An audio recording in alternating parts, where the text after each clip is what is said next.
Today we're in Leicester City Centre, just behind the Leicester Cathedral, where the reburial of King Richard has taken place.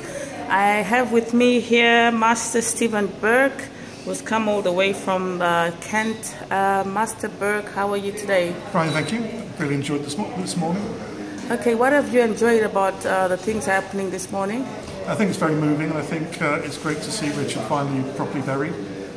Okay, you said earlier on when I spoke to you, you told me you've been following the story of King Richard. How long have you followed King Richard's story? Since about 1984, 1985. I came to Leicester and also Bosworth for 500th anniversary reenactment of the Battle of Bosworth. Okay, and have you actually been in the museum sometime today or yesterday? Yes, I was in the new museum yesterday afternoon. I thought it was very well set out, some very good displays talking about the DNA, but also I thought what was very moving was you can actually see the place where he was buried. I thought it was very impressive and very moving. Okay, what does this event mean for you? How important is it for you? For me, I'm very much interested in medieval history, and I think you're only ever going to go to one funeral of a medieval king in your life. So I thought, even though I should have been at work today, I thought I would come and go to the funeral.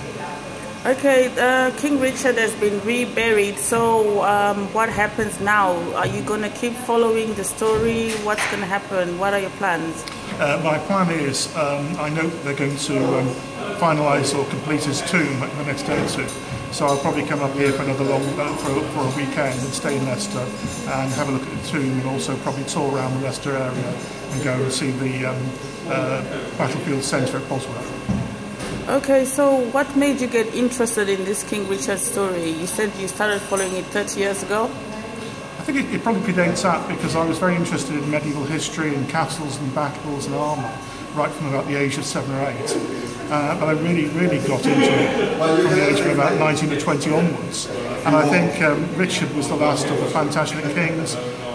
He was the last British king or English king to die in battle.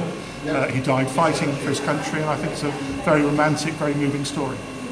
How do you feel about him being finally reburied today?